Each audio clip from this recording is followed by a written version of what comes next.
Meta Intro does not give financial advice. Information provided by Meta Intro is intended to be used and must be used for informational purposes only. Always do your own research on the companies that you apply to and the opportunities that you invest in. Well, Nathan, welcome to the podcast, man. Really appreciate you jumping on. Nathan and I connected. He actually shot me a DM. We had an open spot and he sent me a note saying that he was interested. When I saw his background, definitely wanted to get him on the podcast. I'm really excited to jump into his background. But Nathan, welcome to the podcast. Hey, Alex, thanks for having me on. Yeah, I'm Nathan Galindo. I'm a student at Baylor University studying business, but I do a lot of software kind of on the side. And currently, I'm just working as a Solana ambassador with their university relations team and trying to make my own in this blockchain industry by starting a company called Vlyss, which, tries to use blockchain to solve a lot of issues with international payments. Gotcha. Well, we always like to hear kind of the origin stories of how you got to crypto, kind of broadly Web3. What was your, kind of indoctrination moment where you were going down the rabbit hole within crypto? So around my sophomore year is kind of when this whole crypto thing really started taking off. And you had the Dogecoin moonshot culture, just kind of like dominate the news cycle. Around that same time, I started working for a boutique hedge fund in Houston, Texas called the Philosophy Group. And as part of my experience there, I just was kind of surrounded by these conversations as to like, what are some interesting projects within the blockchain space at a fundamental level, right? The hype aside. And so the founder of the hedge fund, his name's JP, a really awesome guy. He started talking to me about this project called Render Token, which recently actually migrated to Solana. And so I started looking into Render myself and realized that there are a lot of really interesting use cases and business models that you can't really achieve outside of blockchain technology. And at the same time, I started teaching myself software development. And I just thought, wouldn't it be cool to learn how to actually build on this technology? And that was kind of the beginning of everything for me. Basically, ever since then, I've been pretty much hooked. That's awesome. And then when you were, looking for resources, I think even myself, it's hard finding like trustworthy resources, not super expensive ones, ones that can guide you well. Where did you find, some of these tools, or educational pieces to kind of get you ramped up with some more of those like technical components to, blockchains like Solana? That's okay. That's a really good question because going into blockchain, I mean, I didn't know anything about anything, right? I mean, I know that Dogecoin was a thing and Elon Musk likes it, maybe, right? So I first wanted to kind of approach it from like a fundamentals level. I knew that there are multiple chains, right? And each chain has kind of like a unique tech stack. And so the skills and knowledge required to build on any one of them would be different. So the question is, which one? So I kind of just thought to myself, if I were to build a product, a business on these development platforms, essentially, which one would allow me to scale? And so I did my research. And after my research, the natural conclusion was Solana. And so the next step was finding the resources to learn to build on Solana, which at the time was pretty impossible. I mean, these days, there are actually a lot of really good resources for building on Solana, but it was honestly just a lot of shooting people messages over Twitter that build on Solana and say, hey, what did you use? Or what do you recommend? And honestly, for a good chunk of my time at the beginning, I actually wasn't learning about Solana architecture specifically. I was just learning like Rust, like just reading the Rust book, right? What, how do you use the Rust programming language? What are lifetimes? What are references? And then after Rust, I kind of taught myself, read up on some documentation. How does Solana architecture work? What is the accounts model? And so on and so on. And just kind of like incrementally building off, like, just kind of like building on top of my like knowledge basically until I had like a kind of holistic understanding of, what is Solana and how do I build something on it? I hope that makes sense. Yeah, no, it does. I think, everybody I talk to is trying to learn technical stuff. That's what they say, right? Which is like, there's not an exact science. You got to go through a lot of trial and error. And I think, again, that gives you some of that grit and kind of grind that comes with, building your own company, like Vlyss and kind of what you build into that from like a work perspective, a day-to-day perspective. But I'm curious, as far as like what I hear in the different, L1, L2 kind of side of things is there's like a winner take all mentality, right? Which is like Solana's going to win, ETH is going to win, whoever else is going to win. And then there's kind of the, I guess you call it credit card style, like MasterCard, Amex, Visa. There'll be all these different things, interoperability. When you were looking at Solana, was that a component, or was it, like you said, it was the obvious choice? Why was that to you? Okay, this is a good question again. I feel like it's nuanced. I feel like this whole winner take all mentality is it never works. I mean, even with the advent of like Gen AI, it's the same conversation. Is there going to be like one big, mothership Gen AI, or is there going to be a ton of like smaller or specialized Gen AIs that we kind of like use throughout our day to day? And I feel like I personally subscribe to the latter. I feel like a lot of the people that I listen to and respect also subscribe to the latter. I feel like the same with blockchain or basically anything else, right? Like not everybody uses the same computer, right? Some use Macs, some use computers of different architectures. What I do think, though, this is my personal opinion, is that there are some technologies that are, I guess, more optimized or suitable for these decentralized systems. Like, I think the Rust programming language is perfect for blockchain. I don't think there's like another programming language that can really perform as well as Rust does for its use case. I don't mean to be taking shots at Solidity, because I know that's like the other big one. But I'm a big fan of Rust. I think in the long term, as we continue to iterate and explore blockchain, that more and more decentralized solutions will also discover that, Rust is just an incredible programming language that's, worth exploring. For sure. No, I definitely think, no hate on Solidity, but each one has their own pros and cons, right? I feel like the recommendations I've heard and what we kind of tell people is like, hey, do one, do the other, do both. Like it doesn't hurt just to get exposure. And like you've done research into it, right? Like it may be good for your project. It may not be. Like be open-minded. But it sounds like, you dove into Solana, you kind of made the decision. How did you get connected with them in terms of, kind of becoming an ambassador? And then as an ambassador, what does that kind of look like? Like what are some of the kind of, roles and responsibilities that you're tasked with as that ambassador? So like I said, I all kind of started this exploration during my sophomore year. Going into my junior year of university, I realized that there wasn't like any space at Baylor where I could kind of explore this technology with other students. And so I decided, why not make my own? And so a few students and I got together and we started a club called the Blockchain Collaborative. And at that time, this summer going into junior year, I started reaching out to people at the Solana Foundation, just asking them like, hey, I want to start a club. I'm going to be responsible for teaching other students how to build on blockchain. Obviously, I only know how to build on Solana, so I'm going to teach them how to build on Solana. And are there any resources or tidbits or this and that and the other that you can give me as I kind of do this? And they said, hey, that's awesome. We'd love to help you. As a matter of fact, we're launching a program called Solana University. It's brand new essentially this year. And we'd love to stay in touch and to just like help you throughout the process of launching this club and, teaching your students.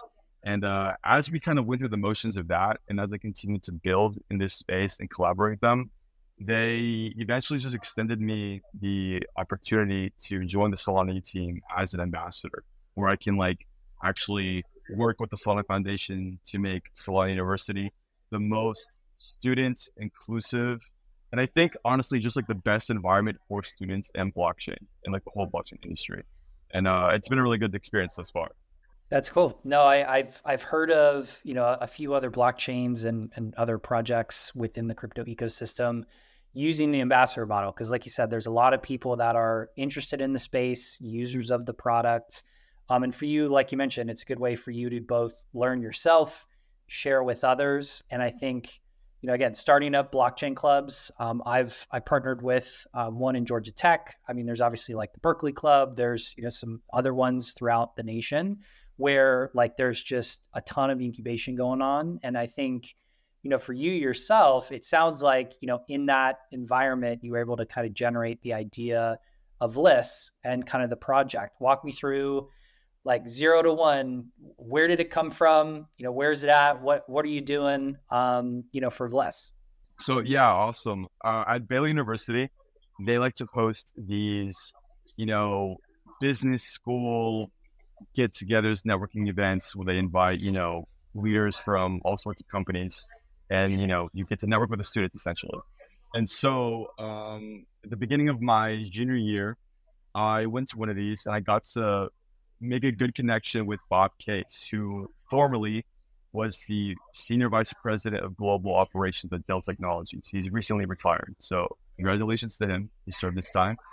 But Bob Case was essentially head of Dell's financial services department, right? So he oversaw basically all of their invoicing, which I mean, Dell processes like $100 billion annually. And so he was telling me about all these problems with invoicing and their dispute rates and this and that and the other.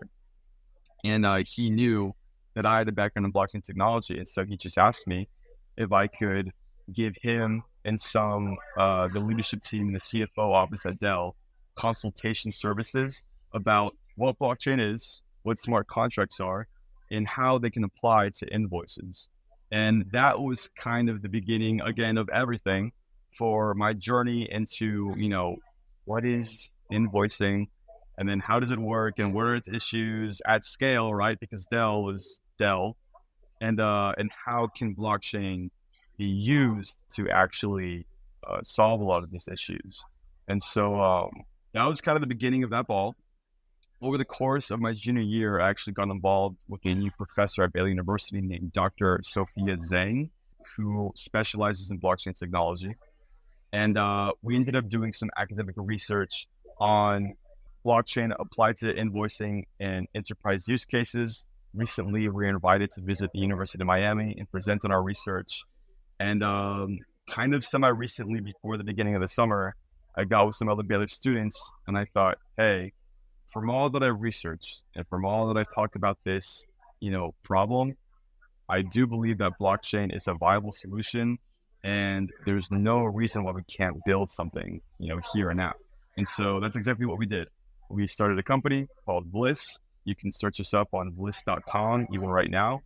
And we're currently building our MVP, just trying to, I guess, figure out our defensible wedge. But that's kind of like the long story short of Vlyss, how it started and why we're doing what we're doing. That's awesome, man. I mean, props to you. And I think, dang, super cool, right? I mean, to be in college, kind of at the start of your career, but getting into the door with the top people. I mean, like you said, that's awesome. You got, connections, getting into these places, building the relationships. They're able to, kind of help leverage that to help you build your company. And then as well, to have, people you trust from the community helping to build that is super cool. And I think, something I've been following and interested in, like during this kind of, build in the bear market or whatever you want to call it is, the last cycle was like investments, making money, DeFi, yield. I feel like this bull market or, what we're building now is like the tools that we'll actually use and again, solve like real world problems. So again, for you to be working on something that, invoicing, I don't know a ton about, but I know it is a pain in the ass and it's very manual. Things get lost. Like you said, there's fraud and chargebacks and stuff like that. So definitely blockchain as a use case, for that, I think is super cool. I'm curious about, in the, running your own company side, being a CEO, doing a lot of different things, wearing a lot of hats. How do you balance that with being in college? I know you've also got an internship currently. Sounds like, the Solana ambassador thing is taking up some time. How are you juggling all of these things? A little sleep and a lot of scheduling. just like anything else. And I don't do caffeine, by the way. I'm in a coffee shop. I don't do caffeine. No caffeine. No caffeine. Not even green tea. Not even green tea. Oh man. So Then I really got to know what the secret is, because I would lose my mind. I feel I'm still trying to figure it out myself half the time. But honestly, I think it's just at the end of the day, you know, there's limited time in the day, but for most things, there's enough time in the day. It's my experience, right? So I wake up early, crank out some code for Vlyss, go to work, or I guess my internship at Tyson, do my internship at Tyson, get home, hit the gym, right? Because you're all pent up from sitting at a desk for 8 hours. And then maybe have a quick meeting with the Vlyss team, crank out some more code, and write some notes, some thoughts, do some research on invoicing, on Vlyss, on what we're doing right, what we're doing wrong, and then go to sleep, wake up, do it all over again. I think it's about, like, in my experience, creating patterns, right, and creating a schedule. Because what I used to struggle with a lot, I mean, even apart from like Vlyss or software development, is I would say, I want to do this, right? I want to go to the gym, and get fit or whatever. And I'd, schedule out one day and it would go perfect. I'd get everything done the way I needed to get done. And then the next day I dropped the ball, right? Or the next week I dropped the ball. And then it doesn't really lead to anywhere. But if you can just like block out time throughout your day, every day, incrementally over time, you see change, things happen. And so that's kind of, I think that's my secret sauce. I'd have to agree. I think the two things that I've seen, God, I got to figure out who said them so I can quote them. But it's like success is like the up and down. Like it shows what people think success is, and it's just this straight line. But it's really like great day, fucking horrible day. Great day, 2 more horrible days. Like it's not just a steady progression. And then the other concept that I think I've talked to a lot of founders on that they've said was like, hey, there's balance to it, but it's not balance in the fact of it's always equal, right? Like people hear work-life balance and they think it has to be exactly this, 1 week over 1 week, year over year. Sometimes it's 70-hour weeks. Other times it's 10-hour weeks, right? Like it's not always the same. Like, do you find yourself struggling with that sometimes as far as like burnout or just kind of like mental health? Again, without caffeine, I got a feeling like there might be some of that, but is that something that you maybe ran into during your time as a founder? You know what? Not yet. I feel like, honestly, exercise and physical activity is just a great release for me, right? And I mean, it's like I said, you work all day, you're a little pent up, you go to the gym, you let it all out, right? And now you're tired, and everything that you were frustrated about, you kind of forgot because you can't even think anymore. You're so exhausted. Also, my experience building with the team I have at Vlyss has been really enjoyable. I mean, really, because we're all friends from Baylor. It's talented software developers who enjoy each other's company and make each other laugh. So my experience thus far has been, pretty enjoyable for as busy, as chaotic as it gets sometimes. Definitely. And for the team perspective, it sounds like you got a core group, MVP's coming out. Are you guys raising and planning to grow, or, what's kind of your ideal roadmap or runway look like over the next, maybe 1 to 5 years? So currently we're only interested in non-dilutive funding, mostly because I think we're uniquely positioned as university students with a lot of opportunities forward funding for, student-led startups that, don't require us to give percentages of our company away. I think that's, an opportunity that is fleeting and that we should take advantage of while it's still available to us, right? Because you can't be in college forever. Well, I mean, you could.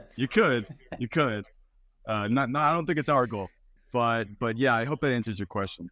Yeah, no, I'm always curious because I hear different things, right? Like some founders build their company and they want to shoot to the quickest valuation they can. They want to partner with, the big names, the A16s, the Panteras, whoever, they want to go public and then eventually exit. Like it's a growth and sometimes a money component, which I think is why we do anything these days. But I like your approach, which is building something that's valuable, that has that use case, building it with a core group of people and not growing too fast. Because like you mentioned, if you dilute yourself, you dilute the team, you get to a point where you're like, what's in it for me?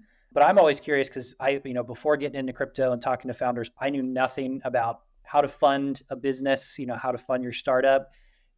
Where did you learn about that? Did you have a mentor? Like, how did you really get familiar around how to protect yourself in that scenario as a founder from, some of the shadiness or, bad deals that come in the VC space or just founder space?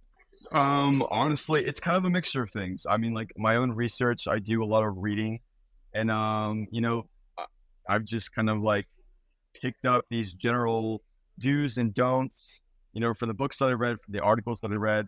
Solana actually recently launched an accelerator program that I'm a part of. We're part of the first cohort of that program, and they have some really awesome mentors that kind of guide you and show you the ropes of, what does it mean to launch a startup, especially in tech, especially in blockchain, and when it comes to securing funding, right?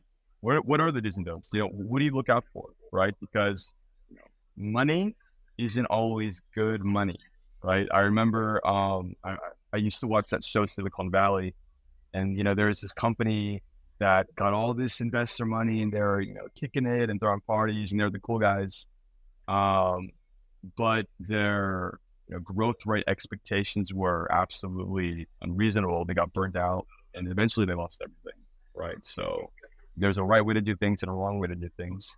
We're kind of learning as we go, but I think the people who are teaching us are trustworthy and are reliable, and so we're really grateful to be part of that accelerator program. And shout out to Donnie from Solana as well, if you ever watch this. Donnie, appreciate it. We'll make sure this hopefully gets his way. And as well, I mean, I think it's with you taking that approach, I think it's definitely smart, right? Like I think like you said, you've got some opportunity that if you weren't a college student, may not be available. And like you said, it's limited, it's fleeting, it's competitive. So if you can get as much as that as possible to help propel you into the next kind of wave, I think that's a great approach.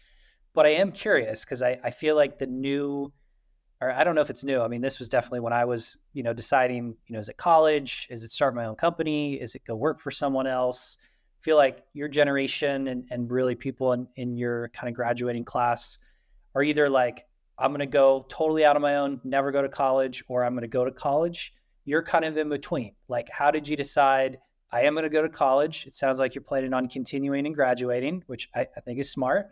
But also you're doing your startup and founded that and doing an internship for a corporate company. Like, why do all three? Why not just pick one? There's so many answers to that question. So I'm a first generation American. My entire family from both sides, they're from Mexico, right? And growing up, we didn't have a lot. So not going to college was not an option. You know what I mean? My mom would have hunted me down and put my head as a trophy on the wall to show my siblings, exactly what not to do. So, I was lucky enough that, Baylor extended me a full ride. It's a nice school close to home in Texas. So that's kind of the opportunity that I took. I felt like there was almost no downsides to that. And so far, my experience has been amazing. I've been able to network with a lot of awesome students and professionals like Bob Case, that I previously mentioned, that have, encouraged me or given me the resources to actually pursue the opportunities I'm pursuing now, right? And so I feel like I've just been wanting to kind of dip my hand in everything, right? So I'm at university. I get what that's like. I wanted to experience what a big corporate culture is like. So I went to Tyson Foods, and I'm currently working on some blockchain solutions with them, with their emerging technologies team. And at the same time, I have my own ideas, and I kind of want to make my own mark in this world. Let's start Vlyss, right? And it kind of goes back to what we talked about previously. The day has limited hours, but, for most things, enough hours. And if you're willing to kind of like make sacrifices, wake up early, and get done what you need to get done. I think that's a great point. I like almost like we call it like the Goldilocks approach, right? You try a little bit of this, a little bit of that. This is too cold, this is too hot. Like you kind of find right what's in the middle. And I think that's the piece that is important for anybody that's listening. You know, you can sometimes do it all, or some people just want to focus on one. Like there's no right answer. It's all based on you. And like, you know, you said, Nathan, there's success in each one, right? Like you might at the end of this go to more college, you may go the corporate route, you may, you know, have this, you know, startup in Vlyss that's going to, it sounds like blossom very quickly. So get ready for that rocket shit to happen. But, you know, as you look to, as all these things are kind of, you know, building and growing together, you leaning to one versus the other, or you're just still trying everything you can for right now? You know, you're putting me on the spot because you're putting me on the spot because I am still working for Tyson. My experience with Tyson has been incredible. The emerging technology seems awesome. I think that, you know, the Tyson supply chain is critical infrastructure that provides millions of families with affordable food, right? I mean, people, they have to eat, they have to, you know, walk into the grocery store and, you know, have access to these products, right, to feed their families. I consider myself very privileged to, you know, be building with them a blockchain solution that, you know, solves all of the pitfalls in their supply chain. But I think that I'm not sure if I want to work for a big company yet, right? Or when I launch my professional career following university, I think I want to kind of put my nose to the floor and just, you know, grind something out as a startup or with a startup, you know, whatever that looks like. Again, I'm still kind of learning as I go, and you know, we'll see where life takes me, I guess. Well, we won't hold you to anything. I mean, we're not signing the contract. You don't have to pick now. It's not like draft day, but we will. I'm going to stay connected with you and kind of follow up and hear the story. And I think you got a good approach, just from my opinion, right? Like there's always, you know, whether it's Tyson, whether it's another company, they're going to be there, right? Like you can always come back, and the experience and skills you'll learn from the startup side by far outweighs what you could learn, you know, in a longer time with some of those corporate companies. And I guess to kind of wrap, you know, the episode, we always, you know, have the guests give the last word, either, you know, talking about, you know, Vlyss and kind of what you're up to, you know, maybe teasing anything if you want to from the MVP or growth or anything like that. Blockchain club, Solana ambassadorship, like, you know, tips or tricks, anything like that. You know, what do you want to leave kind of the listeners or the audience with as they think about, you know, you, Nathan, and your current endeavors? Yeah, well, I mean, if you ever want to reach out to me or find me, I'm on LinkedIn, right? That's how I got connected with Alex. You could just Google Nathan Galindo, and it's the handsome face in the pink polo. You can't miss it. You can also reach out to me on Telegram at Nathan Zebedee, Zebedee, which was supposed to be my first name, by the way. Thank God it's not. About Vlyss, I mean, look, small to medium-sized enterprises make up 90% of businesses worldwide. You know, international payments are expected to hit 35 trillion by 2023, and international invoicing is an incredibly convoluted, complicated, and slow process. Vlyss believes that blockchain can do a lot to solve a lot of these issues, and we're currently exploring that and building that into our MVP that we plan to launch later this year. So if you're interested in following along with our progress and staying in touch, you can go to vlyss.com, VLYSS.com, and you know, sign up for our early registration, or again, reach out to me personally. I'd love to chat with anyone that comes my way. That's awesome, man. Well, we'll include the links to all that info in the show notes and description, so everybody knows exactly where to find you. Hopefully you get a lot of reach out in terms of, you know, people interested in the product. I know, like you said, it's a big market out there. So if you got a need for that, definitely hit up Nathan and the Vlyss team. To the listeners of the episode, you can check out all of our podcasts on all major podcast platforms, videos posted on YouTube. We record every Tuesday, and again, always want to share some awesome stories like Nathan's with the Recruiting Niche crew. But we'll see you on the next episode of Recruiting-ish next Tuesday.